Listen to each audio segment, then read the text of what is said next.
desde ahí parte mi rollo creativo. Nunca me sentí como parte de la generación en la cual nací. Primero, ese es como mi primer motivo para hacer música o para hacer algo que tenga que ver con el arte, digamos. Como una incomodidad quizás con mi generación, con mis pares, con lo establecido. Siempre de niño así escuchaba también música muy antigua que no sé por qué yo me preguntaba por qué me gustaba tanto. Decía, quizás había nacido en alguna época así como los 40, los 50, que era como lo que más me gustaba. Y contarle un poco que mi llegada a la música también fue como casualidad, como que en mi vida el ser compositor ha sido casual, el ser guitarrista ha sido casual, el vincularme básicamente con la música rock ha sido muy casual. Hay muchas cosas que me han sorprendido en el momento que la he hecho. Lo digo porque cuando niño yo me hice una prueba para estudiar artes visuales en un experimental artístico que no quedé, no me dejaron así como. Y de ahí como que empecé a mirar a la música, que era algo que me gustaba mucho también, pero desde la batería. Y como la familia nunca puede tener una batería, así estoy hablando de los 10, entre los 9 y los 11 años, había una guitarra y bueno, agarré una guitarra y me puse a tocar guitarra. Básicamente porque tuve una enfermedad que me mantuvo un mes en cama y agarré una guitarra y aprendí a tocar guitarra y después me gustaba la guitarra, básicamente. Como que decía, bueno, si tengo una guitarra en la casa. Después cuando armé mi primera banda, que fue Weichafe, armamos la banda con Marcelo D'Avenesa, que era el bajista, con un baterista que iba a cantar en la banda.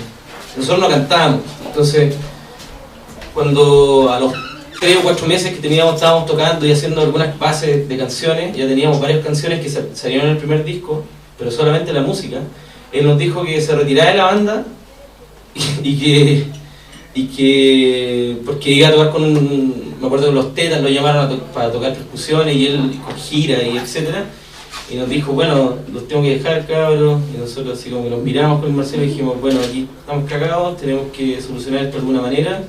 Ninguno de los dos quería trabajar con un vocalista, entonces fue como ya, tenemos que encargarnos nosotros de esta parte, ¿cachai? Como hay que cantar. Bueno, yo le dije, a mí me gustan los Beatles, como que yo quiero hacer la parte melódica. Y Marcelo, estoy haciendo muy básico, pero a mí me gusta Maiden, me gusta el metal, bueno, voy a hacer la parte cultural del asunto. Ya, bacán, veamos qué sale de esto y empezamos a hacer canciones y de ahí empezamos como, y cuando llegamos al momento de las letras, porque una cosa es como hacer la melodía y yo habitualmente hago la melodía y después las letras, es como lo que me sale más fácil. Solamente algunas canciones la he escrito antes y después le hago una melodía, una letra. O me han salido canciones también que he hecho las dos cosas a la vez, pero por lo menos 90% de las canciones que he compuesto siempre hago la melodía y después la letra. Entonces cuando llegamos a la situación letra, como que no sabíamos cómo resolverlo. Ese era... Y ¿cómo se llama? Yo la única referencia que tenía a los 18, 19 años, tampoco cuando chico había leído tanto, y de ahí como que después del colegio nunca me interesó, entonces como que después del colegio encontré la literatura con amigos, así, que leían mucho Jack Kerouac, Heinrich Böll, Braulio Arena, ¿cómo se llama? Este tipo que más me encanta el chileno, que se llama Armando Méndez Carrasco, de Chicago Chico, Ordene mi teniente, varios que son literatura como maldita nacional. Y yo lo vinculaba mucho con Jack Kerouac o Allen Ginsberg, las cosas que me empezaron a gustar. O empezar a traducir canciones de Bob Dylan. Me acuerdo cuando empecé a escuchar, era como... Porque yo como decía, ¿cómo escuché a Bob Dylan si no entendí las letras? Era como, la música es súper folclórica. Y yo como, bueno, me gusta, tiene como una... Hay un aura acá, ¿cachai? Bueno, y empezamos a ver estas letras, ¿cómo vamos a escribir? Era así... Para mí era muy alta la vara de escribir. Aparte, nosotros decíamos, esto es poesía, en letra. Al final nos convencimos que las letras de canciones eran letras de canciones, que no era poesía, para no ponernos la vara tan alta. Y un amigo nos dio una estructura, así, nos dijo como, hay algo que se llama caer exquisito, Me han traído una agua, ¿cierto? utilizarlo para las letras. ¿Té con leche? Que algo como que te vaya a la segura, ¿cachai? Ah, está. Sí. Y nosotros, bueno, ya pues hagámoslo, entonces hacíamos rondas de horas y horas y horas de caer exquisito, así como... Entonces escribíamos una frase, después la escondíamos, después lo escribía otra, teníamos cuadernos completos para soltar la mano, digamos, y sacamos, la otra cosa que hacíamos era como, abríamos un libro, agarrábamos una frase, anotábamos las frases que nos gustaba, como todo muy, de una manera, tanteando, digamos, ¿cachai? Como que Eso en el fondo son como juegos que están ligados como ese surrealismo, ¿no? Claro, pero nosotros no sabíamos, sino que en ese momento era la herramienta como para poder lograr hacer una canción, ¿cachai? ¿Qué canción lograste, por ejemplo, con el tema del Todo, requisito? con The Huaychafe, todo el primer disco, Tierra Oscura del Sol. De hecho, Tierra Oscura del Sol es una frase del disco Time Out of Mind de Bob Dylan, que aparte dice como, me dejaron en la oscura tierra del sol, y le dimos vuelta una palabra y fue como, oh, está buena esta frase, la metimos y bueno, nos traemos el disco así. Hay muchas canciones que tienen traducciones de letras en inglés como parte de las letras de los temas. Y Huaychafe como tal, particularmente, yo me acuerdo cuando empezó la banda y empezó a sonar en la radio y ser un poco más popular, el nombre de la banda, ¿de dónde lo obtienen? Bueno, eso también fue fortuito porque éramos chicos, pues, entonces queríamos tener una banda, había una intuición, porque tú con las letras, con la música, era como, no queremos sonar como las letras como Maná, y como, había muchas cosas que teníamos claras, que no queríamos hablar de amor, típico así como Adole, que te gusta el rock, ¿cachai? Como que no quería hablar de amor porque tú dices que los rockeros no hablan de amor, pues, bueno. Como hablan de desolación y más encima con todo este rollo de literatura maldita era como, no, bueno, hablemos de amor, canciones de amor no, ¿cachai? Y entonces había muchas frases que nosotros de música en español que nos daban vergüenza, ¿sí? Y también como vergüenza ajena, entonces decíamos, bueno, ese tipo de frases no las vamos a ocupar, o ese tipo de, ¿cachai? Tampoco esa manera de algunos autores como de decirte lo que tienes que hacer. Hay músicos que en sus letras más o menos te dicen lo que tú tienes que hacer con tu vida, una weá que a nosotros siempre nos molestaba, ¿cachai? Como que no nos interesa hacerlo así. Y principalmente porque estamos hablando que a fines de los 80, principios de los 90 todavía habían grupos que le costaba cantar en castellano como tal, o sea, había mucha tendencia también a hacer música en inglés. Claro, bueno, eso nunca fue un tema. Entonces, me acuerdo que el papá de Marcelo nos dijo, oye Gabriel, ¿por qué no buscar un nombre mapungún? En mapuche, lo dijo. Y nosotros, ya, pues, no teníamos ningún nombre. Entonces fuimos a la Biblioteca Nacional, que era la primera vez que entramos en nuestras vidas. Y entramos y pedimos libros y todo, diccionarios, ¿cachai? En esta búsqueda, ¿cachai? Musicalmente era lo mismo, porque no sabíamos cómo armar una canción tampoco. Y ahí escuchando otras cosas, analizamos, nos sentamos, escuchamos canciones así, no sé, 20 veces seguidas, anotábamos las partes, era como un estudio fuerte. Y nos fuimos a la biblioteca, agarramos unos diccionarios y empezamos cada uno a elegir nombre. Después nos llevamos una lista completa y empezamos. Entonces dijimos, queremos un nombre que suene, o sea, que sea un sonido. Eso es lo que a nosotros nos interesaba, no el significado. Porque Huaychafe significa guerrero. Sí, pero eso fue después. A nosotros lo que nos interesaba era el sonido. Era como músico, era como, no sé, nos interesa el sonido, no nos interesa el significado. Porque aparte también era una lata andar explicando por qué le ponían un nombre a una banda también. O sea, como para qué. Decíamos, no, nos parece que el nombre tiene que decir algo. Era como cuando escuchamos música en inglés, si no entendíamos la música en inglés, pero algo hay en la intención de la onomatopeya, ¿cachai? Entonces elegimos la palabra que sonaba menos a mapungún. Esa es la palabra que a nosotros nos sonaba menos mapuche. No porque tuviéramos algo en contra, sino, y todo lo contrario, porque en esa época había como una proliferación del discurso mapuche y había N manifestaciones y nosotros no queríamos pasarnos de listo, que fue algo como también por respeto igual, no queríamos sumarnos al discurso mapuche porque no entendíamos nada de lo que estaba pasando.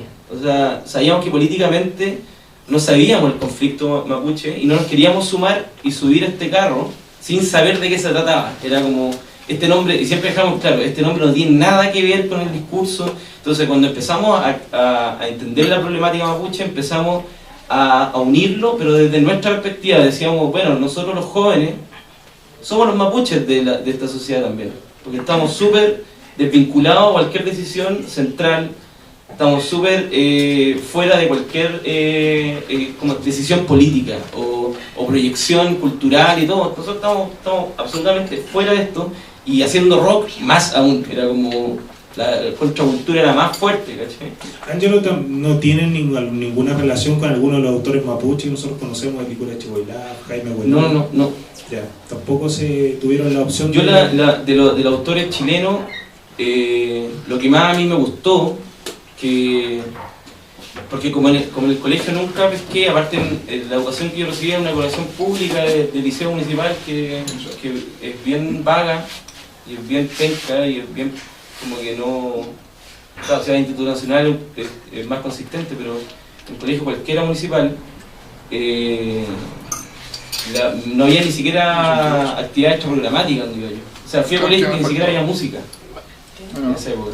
Entonces, un apego por la literatura, no sé, el niño que enloquecía de amor, porque no sé, cuando chico tiene una lata, encima, lo bueno que en esa época La Nación, me acuerdo, una manera de analfabetizar al pueblo, digamos, sacaba como resúmenes de libros, ¿cachai? Entonces uno obviamente pendejo leía los resúmenes, como que cuando chico no tuve ninguna relación directa con eso, mi relación era básicamente con la música, chico, y con la batería. Ese era como mi rollo de pendejo, que yo creo que el 99% de los cabros chicos les gusta la batería. Entonces, después cuando empecé a descubrir el mundo de la literatura, los autores que a mí me hacían, yo decía, ¿por qué les gusta Pablo Neruda? Bueno, yo no entendía eso, cuando leí, ¿por qué hablan tanto como Pablo de Roca, Armando Méndez Carrasco, que me rayó? De hecho, porque en los libros de Armando Méndez Carrasco viene un glosario al final de Coda, porque está escrito en español, o sea, chileno, está escrito en chileno, y está todo el Coda del libro escrito atrás para que entendáis las palabras, y habla del Olimpia, habla de todos los locales donde tocaban los músicos jazz en esa época y la gente iba a bailar y estaba lleno de puta, que era todo la chimba, digamos. La Casa Colorada también. Claro, la Casa Colorada, que incluso fue un lugar donde había mucha, diversión nocturna, donde había mucha bohemia. Donde había mucha bohemia, y la historia era básicamente un tipo cuico que se enamora de una puta pendeja, así como una adolescente. Entonces, y después este tipo hace orden imitaliente, este tipo como que en definitiva como desaparece de su núcleo familiar, y el tipo se mete a ser Paco, como la única posibilidad que tiene, como no tiene ningún alcance, ¿cómo se llama?, de posibilidad de estudiar en la universidad, nada, dice, bueno, voy a ser Paco, me voy a meter a Paco. Y el libro trata de eso, que yo una vez esperando ahí me acuerdo en Miguel Claro, en la comisaría 19, me puse a conversar con un Paco que era de Talcahuano, y él me dijo que era Paco porque no le quedaba otra, o se metía a la refinería de harina de pescado, o era Paco. Entonces, o sea, la relación con la realidad de estos libros, hoy día este autor en particular, porque en esa época también me empecé a contar, tenía muchos amigos con, no sé, con Alejandro Zambra, con Kurt Folch, autores chilenos pendejos, éramos como todos pendejos, y no sé, pues nosotros con Huichafe tocábamos puro instrumental en fiestas donde estaban todos estos weones, entonces después carreteábamos y hablábamos había fiestas visuales, y había como una conexión, y conocíamos autores chilenos locales recientes que sacaban sus libros así, con serigrafía, ¿cachai? Y nosotros entre pendejos tocando, todavía la banda no estaba ni armada, pues, como que nos poníamos a improvisar porque no teníamos letras todavía. Entonces, esa era lo otro, que pasé las letras para nosotros era tan heavy, porque al lado estaba el Kurt Folch y el Alejandro Zambra y la Isidora Campano, que eran 3 7 de la Chile de literatura inglesa y española, los buenos así secos, y nosotros así, ¿qué vamos a escribir? También había ¿qué hacemos? Pero, bueno, hablábamos antes de ingresar acá, por ejemplo, yo te contaba el caso de Rodrigo Jarque, por ejemplo. Rodrigo Jarque, que también estudió en la Universidad Católica, literatura, él hoy día tiene Inverness. Él también de alguna medida se relaciona con Héctor Hernández, con gente que está como escribiendo actualmente, contemporánea en la poesía novicia, que le llaman. Entonces, de alguna manera también el rock podríamos decir que se crea una relación con el tema de las letras, ¿no? Sí, o sea, bueno, la fortuna que yo tuve particularmente fue conocer a estos tipos y que es diferente cuando te lo cuenta un capo pendejo o cuando te lo cuenta un capo viejo, ¿cachai? O sea, ¿por qué digo eso? Porque el capo de la misma edad tuya como que no quiere la academia, o sea, no le interesa la academia. Entonces yo muchas cosas las aprendí dejando todo fuera de la academia, como, no, si no es posible. Eso es típico cuando ya hay un tiempo, ya con harto bagaje. Lo que me pasa a mí ahora cuando trabajo con músicos chicos, que los músicos chicos de repente se preocupan de cosas que no tienen importancia en la música. ¿Cachai? Que no, de repente estructura, o estar demasiado afinados, ¿cachai? Pero como, bueno, primero está la interpretación, utilizar bien las herramientas que tenían, que sean dos, ¿cachai? Entonces, eso uno cuando chico no lo sabe, uno cree que tiene que saberlo todo para poder hacer. Entonces me empecé a dar cuenta que no, porque nos juntábamos con artistas visuales con más trayectoria, de hecho, eran tipo, no sé, 15 años o 20 años más viejos que nosotros, y cachamos que cosas que no funcionaban tan así, la cuestión como creativa. Entonces empezamos a echarle mano a esto del caer exquisito. ¿Cachai? Las melodías que teníamos, llenarlas con estas palabras, ¿cachai? Cosa que después para mí con el segundo disco me parecía ya una trampa, porque sentía que estábamos hablando puras mentiras, ¿cachai? O sea, yo lo decía así explícitamente a mi compañero de banda, le decía, bueno, yo siento que yo ya no quiero escribir más así. No me interesa el juego, ya no me interesa solo por jugar, ¿cachai? No me interesa tampoco solo por hacernos ver como que escribimos buenas letras, porque también en el ámbito del rock existe eso, mientras más críptico se supone que es más bueno, una banda rara, pero ahora yo creo que no es así, pero en esa época era como eso. Entonces, particularmente dije, no, pues yo quiero escribir las cosas que me están pasando, porque aparte todo lo que leía, ¿cachai? Cuando leí de Henry Hole esta historia de un payaso, qué loco, po, man. Era como, o sea, hay mucha más flexibilidad en esto. Ángelo, ¿cómo ves tú, por ejemplo, el movimiento que también se genera en esa época? Está Gonzalo y los asistentes, también con su propuesta poética, musical, de hecho, aquí está Juan Pablo. Están los Hans también, en el caso de... Quería hacer una acotación, una consulta, una pregunta. Mira, el disco rojo de Huaychafe, creo que hay una colaboración ahí de parte de Gonzalo Enrique dentro de uno de los temas de... Es que el disco rojo tiene ese quiebre que te estoy hablando lírico. Claro. De hecho ahí están las cosas simples, como la primera canción de amor, que a mí me gustó mucho mostrarla en la banda, porque fue como... Dije, hice esta canción, y recién había terminado una mina, y hice esa canción. Entonces, que fue mi primera mina de la vida, así, ¿cachai? Porque, no sé, entre los 11 y los 18 años yo estuve encerrado en mi casa tocando guitarra. No salía a la calle porque no me interesaba nada de lo que pasaba en la calle. Como que en mi villa donde vivía, igual se juntaba en la plaza a chupar y a cantarle a las mías, como incluirse mina con la guitarra. A mí en realidad nunca me gustó eso, como nunca salí. Entonces cuando salí, fue como, bueno, voy a ir pololear y voy a hacer la historia, era un ñoño. Un mundo nuevo. Entonces, claro, mi primera polola como a los 22 años, así de que yo, bueno, podía tener una relación como de 2 años la tuve, que fue una eternidad, bueno. O sea, como que estar casado, ¿cachai? Encima era fuera de Santiago, entonces vivía solo y yo iba a su casa y era como vivir, era la alucinamos. Entonces cuando terminamos hice esa canción y la presenté en todo este proceso era presentar y defender, pues, bueno, como estas son mis letras, pues, bueno. No estoy sacando fragmentos de nada, ni estamos haciendo caer exquisito de nada, no estamos mintiendo a nadie, bueno. Yo quiero hablar que esto es así y de esta manera. ¿Ah? No, ya ahí, en ese punto ya tenías una mayor convicción ya de... Sí, pues, de más o menos cuál era, no sé si la manera de escribir, pero sí lo que quería decir, porque yo soy un fan de esa época de Charly García, entonces Genial. me encantan sus letras, cosa que porque tú en la época cuando conocimos a La Renga y tocamos junto con La Renga, yo hablaba mucho esto con los cabros de La Renga porque a ellos le carga Charly García porque representa como los cuicos de Argentina, y yo como no tengo ese rollo, porque no conozco la cuestión de los barrios, pues yo decía, para mí, le decía Cari Raja, para mí el mejor escritor de canciones de Argentina es Charly García, weón. Así no te puedo decir otra, me gusta más que Spinetta, weón, me gusta más que muchos, así, y entonces era como una conversación conflictiva, ¿cachai? Porque yo sentía que Charly, a pesar de toda su locura, encuentro que las letras son las más simples de las que puedo encontrar, pero con una profundidad, y aparte me gusta eso de que muy de los años 60, como que en los discos de Charly García por lo menos 4 canciones dicen amor en algún momento. Y yo sentía que esa energía era como buena, como que me parece que es algo positivo dentro de cómo está el mundo, digamos. Como que hay que hablarlo siempre desde alguna u otra perspectiva, ¿cachai?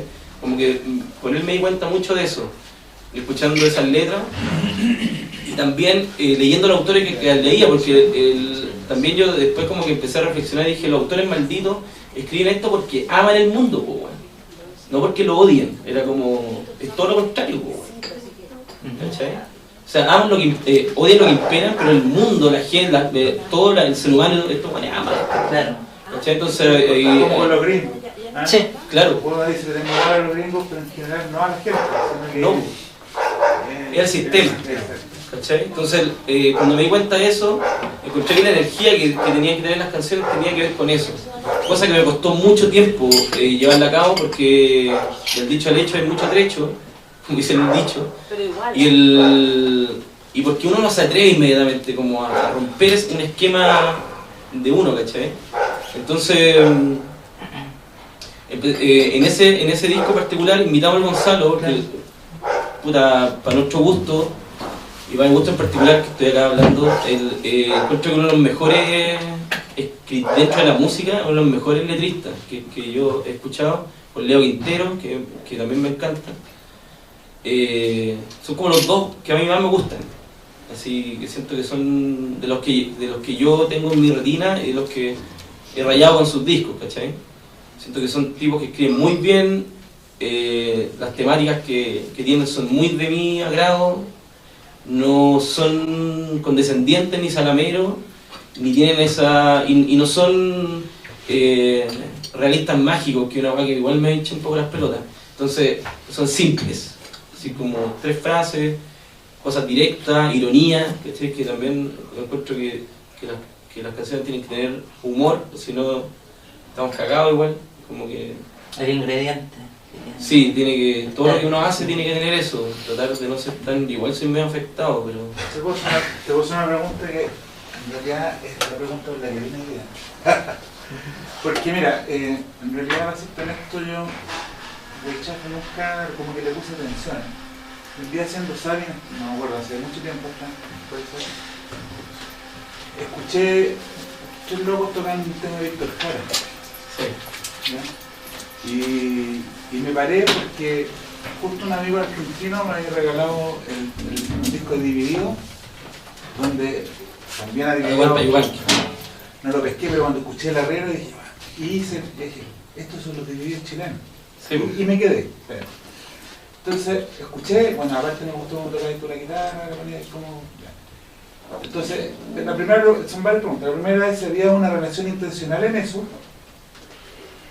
Y me sale la segunda pregunta al escucharte, porque dijiste que les gustaban tanto las letras y todo el tema. ¿Cómo llegáis a la idea de hacer, o llegan a la idea de hacer algo de Víctor Jara?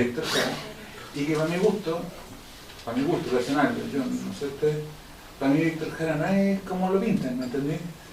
Y a través de ustedes le empecé a poner oreja a las letras de Víctor Jara. ¿Me cachai? Gracias. Eso es lo que me pasó. Y entonces obviamente después me metí en el YouTube, caché que tenía más temas de Víctor Jara. Sí. Pero primero escuché la cuestión del, ¿cómo se llama? Te recuerdo a Amanda. Claro, y después la del cigarrillo. Cigarrillo. Entonces, y ahí ya lo encontré un poco interesante. Y dije yo ya Víctor Jara, Es un referente. que para mí era un gallo aburrido con guitarra así, ¿cachai? Realmente como que apareció en mi cabeza, ¿no? Sí. A través de la música que hacían ustedes. Entonces quería saber si habían intencionalidades. Sí, igual la figura, bonito lo que me preguntáis. Bueno, primero te doy las gracias porque me acuerdo cuando sacamos el primer disco, un cabrón me dijo, oh, gracias a ustedes conocí a los Beatles. Y yo, ah, que estoy weyando. Porque tenía un tema de Come Together, así que yo no voy a creer, pues, bueno. Porque yo no sé, pues, bueno, nací en el Sotero del Río y yo creo que había una canción de los Beatles de mi viejo, así, Beatles, era. Entonces, Víctor Jara tiene, o la música chilena de esa época, tiene una carga, porque entiendo lo que me decía, el otro día le decía a los cabros de la Universidad de Chile, que el primer año de diseño, le decía, el Víctor Jara que yo conocí no es el mismo que conocen ustedes, el ícono pop, así, ¿cachai? Sino que en esa época escuchar a Víctor Jara era eso, o te aburríais, no había ningún respeto ni con Violeta Parra, o eres comunista, ¿cachai? Era como...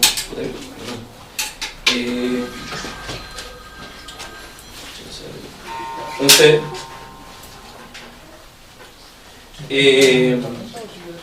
no había ningún vínculo con la historia de Chile, así. Me acuerdo de los 90, no había ningún respeto por la música chilena, nada, pues bueno. Pero yo tuve la suerte de crecer en una casa y el negro, el baterista de la banda, en una casa donde se escuchaba mucha música.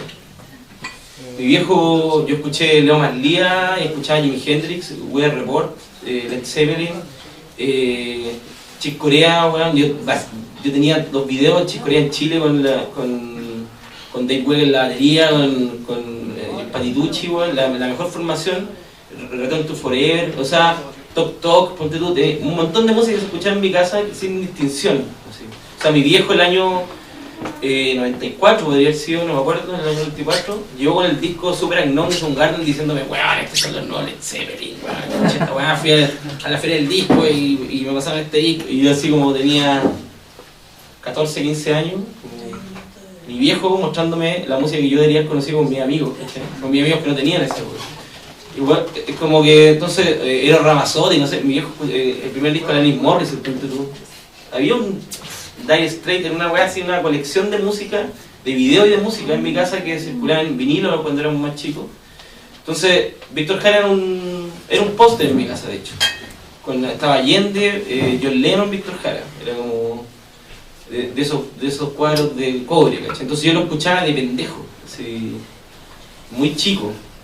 Y era un referente, después se tornó un referente porque la particularidad de Víctor Jara, siendo latinoamericano, sus letras son muy directas. O sea, nadie puede decir la poesía de Víctor Jara, ¿cachai? Porque también hay una confusión, creo yo, ahí. Como, ¿qué es la poesía? Como cuando hablamos, ¿qué es lo que es rock? ¿Cachai? Hay un estereotipo y lo otro es lo que realmente sucede, para mi gusto. ¿Cachai? Entonces yo creo que Víctor Jara, lo que nos unió a nosotros, no fue los divididos, no fue escuchar a Atahualpa Yupanqui con los divididos, porque en realidad, como lo decíamos en la época, nosotros nunca escuchamos los divididos cuando ellos no fueron influencia de la banda. Lo que pasa es que éramos pendejos y escuchábamos música muy antigua, entonces quizás escuchamos la misma música que usaban ellos. Y pensarlo, llegamos a que una convicción que yo tengo hoy, que el folclore es la música, digamos. Que ahí está todo, ¿cachai? O sea, de Roy Johnson se desprende todo. En Chile se mezcla con Violeta Parra y con Víctor Jara y vamos para adelante, ¿cachai? Que son los íconos, digamos, ¿cachai? Hay muchos atrás de ellos, pero son los más reconocidos. Y entonces el rock, la actitud del rock era como eso. Tenía había una discusión interna fuerte, por lo menos en la banda, de eso. Y con el público. Porque el primer público que nos seguía White Chaff eran puros cabros depre grunge, ¿cachai? De la época, que decíamos que como que supuestamente nosotros también éramos depre y no había tal, era raro, ¿cachai? Porque después hicimos un segundo disco con una búsqueda musical que fue súper criticado dentro del nicho que nos seguía. Porque un cabrón una vez me enfrentó y me dijo, no me gustó el segundo disco porque mi hermana que escucha Britney Spears, weón, lo escuchó y le gustó. Y dije, puta, qué bueno que tu hermano no escucha más Britney Spears. Cabeza la raja. Y igual no, porque eso era una herejía, ¿cachai? Nosotros nos vendimos, y porque había canciones de amor, y porque las canciones eran más cortas. Porque también yo decidí en ese disco no ponerle distorsión a la guitarra. como pinchar las weas, ¿no? Era como hacer canciones de rock pero con la guitarra bien limpia. Entonces era un disco bien limpio. Incluso los temas más pesados, la guitarra era como un overdrive, así, ¿cachai? Entonces la conexión con Víctor Jara era eso, como la crudeza y la simpleza y la dirección. Víctor Jara con 3 acordes te hacía un tema así que te dejaba con el alma en 10.000 pedazos, ¿cachai? Entonces había algo ahí que tenía que ver con... Hicimos en el disco Pena de Ti, hay un tema que se llama Paño de Luis, que es muy Víctor Jara.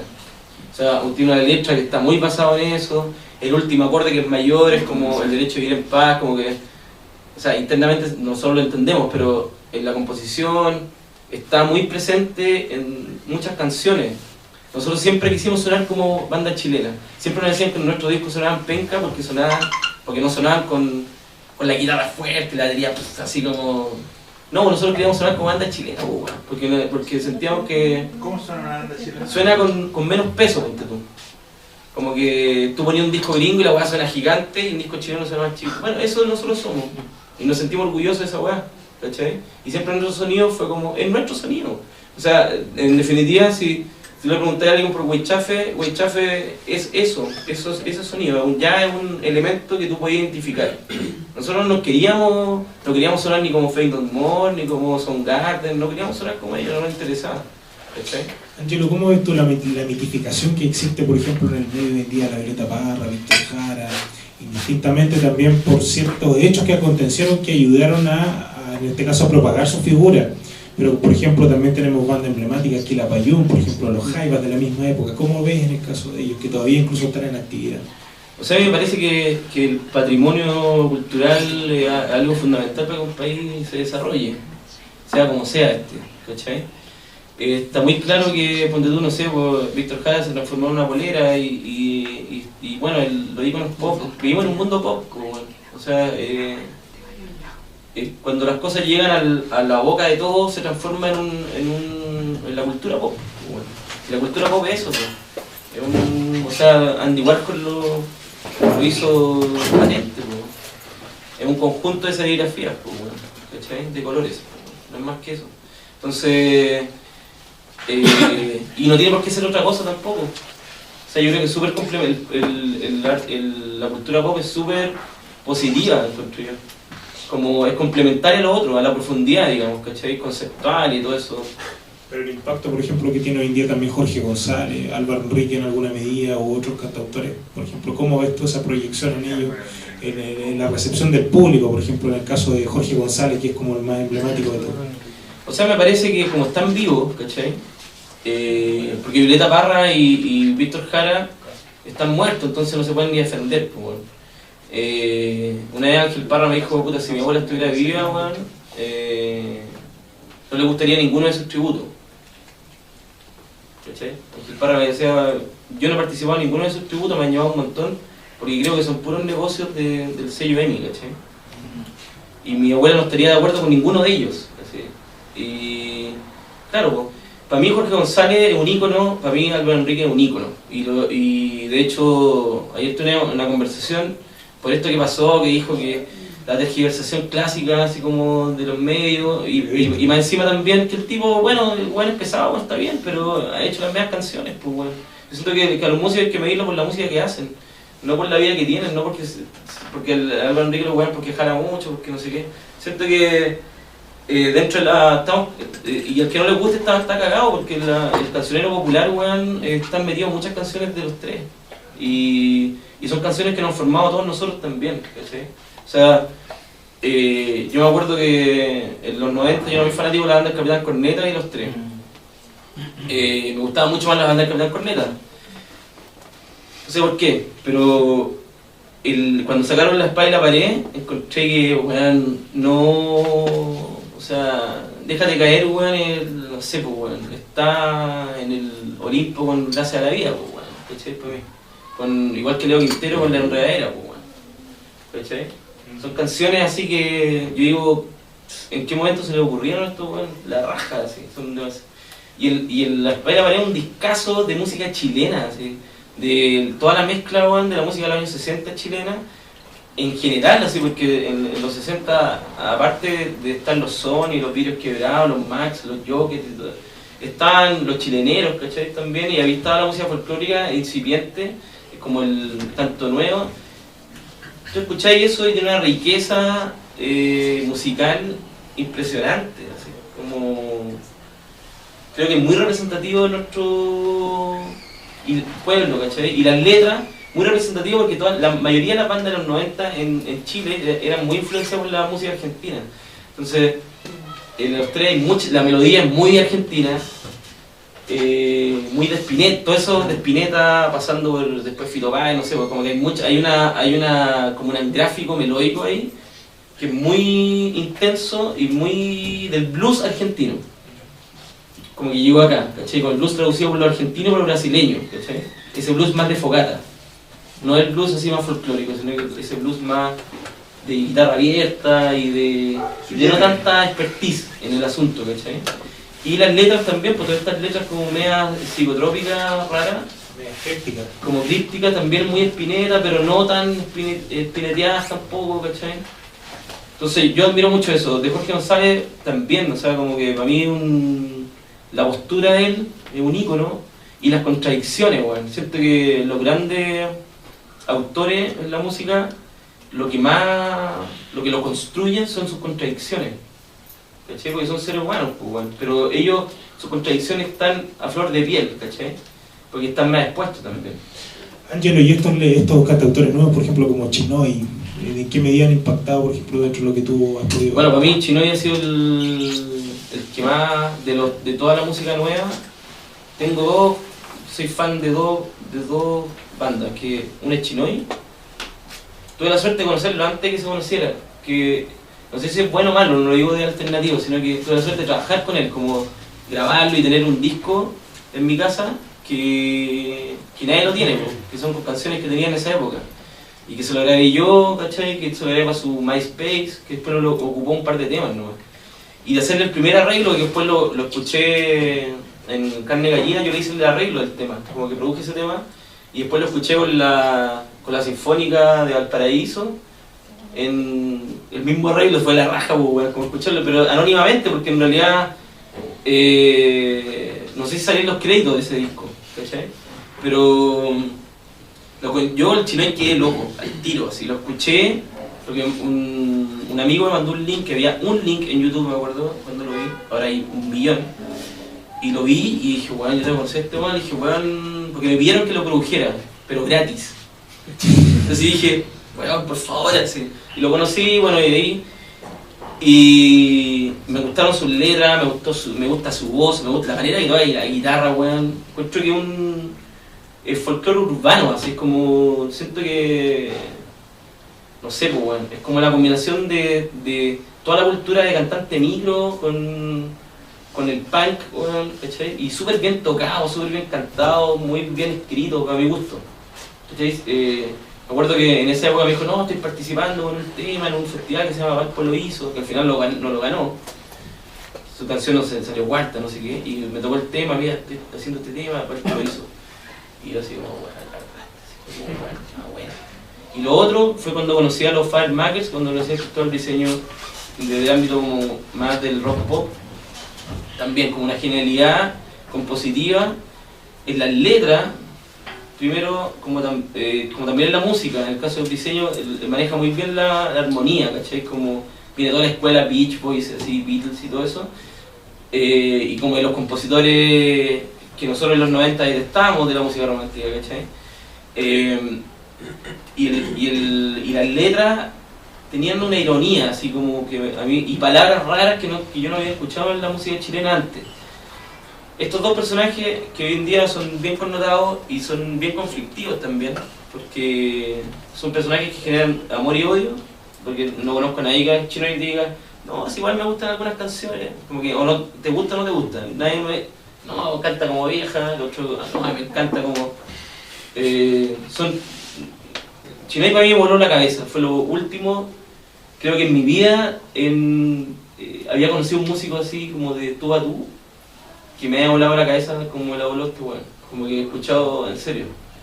A mí me influenció mucho en muchas cosas, en algunas letras, ponte tú, o maneras de escribir, como que entendí su manera de escribir igual. porque es muy musical, ¿cachai? Yo lo weaba con Bob Dylan, así como que una vez andaba con no me acuerdo, un disco de Bob Dylan, de los primeros, y se lo pasé para wearlo. Entonces lo vio y me dijo, oye, ¿no le crece barba igual que a mí? Y yo como, ya, te digo, como para entiendo, pero luego pesado, pero no era eso, o sea, hay un espíritu Dylan en él, que esto de esta vaca melónica, ¿cachai? O como de este tipo inasible, que es como un niño que de repente que escribe como un guapo con mucha vida, que es raro, ¿cachai? Eso me gusta, que sorprende. ¿Te parece que abramos las preguntas al público? Sí, sí. ¿Alguien que quiera hacer alguna pregunta? Hagan todas las preguntas, por favor. Bueno, mi nombre es Nicolás. Qué gusto estar acá y esta instancia se agradece. Tengo varias preguntas, ya me voy a ir acordando. Pero la primera me llamó mucho la atención la anécdota que contaste cuando conversabas con los chicos de La Renga sobre la impresión que ellos tenían, digamos, del rock argentino respecto a la influencia que ellos han generado, digamos, en Latinoamérica. Primero, no contaste cuál era la impresión de ellos. Que también No, dije que no. Ah, de lo que yo decía de Charly García. Sí, claro. Y otro me gustaría que hiciera así como, no sé si una reflexión o comentar respecto de lo que hace, por ejemplo, de lo que hizo el trabajo de Spinetta, en el sentido de que él reconocía, y mucha gente le decía que sus letras no se entendían. Entonces, él siempre bromeaba que iba a hacer un disco donde iba a cantar Mi amor te espero en la esquina. ¿Cachai? Entonces, que la letra no se entiende, pero esa nube, digamos, que el flaco nunca pudo aterrizar, con esa intención de ser original, de hacer más de 40 discos, sin tener la intención de hacer un hit, en el cual quedaron muchos, digamos. ¿Qué te parece un poco esa bola poética que yo creo está presente hasta en Víctor Jara? A ver, partamos porque después de Locato, Almendra en la banda de rock argentina fundacional. O sea, Spinetta es un pilar más que Charly García incluso, ¿cachai? Creo que incluso la figura el manierismo que tiene, ¿cachai? Como que hay muchos Spinetta de diferentes estilos en Argentina. Primero creo que hay dos cosas básicas que yo pienso, que el arte no tiene moral, primero que nada. O sea, no existe ni lo bueno ni lo malo tampoco. O sea, son apreciaciones demasiado banales, encuentro yo, como para... Y hay otra cosa que también estoy muy de acuerdo, que no tiene por qué entenderse. O sea, no digo que no tenga que entenderse, ¿cachai? Sino que el arte es un lugar donde uno viaja, finalmente. Y uno entiende el mundo según cómo fue criado, básicamente. Como que también se le exige mucho al arte en ese sentido, ¿cachai? Se le exige como discurso de repente y político, que fue por lo que escapó Dylan todos los años 60, ¿cachai? Hacerse cargo. Creo que la música no se tiene que hacer cargo de nada más que de la música. Spinetta es un músico, por ende sus palabras se tienen que entender a través de la música, construyó. O sea, escuchar cómo se van desarrollando sus frases y sus líneas melódicas en conjunto, ya te está diciendo algo. O sea, encuentro que cuando uno escucha o ve o lee, el entender no tiene que ver con entender qué es lo que él quiso decir.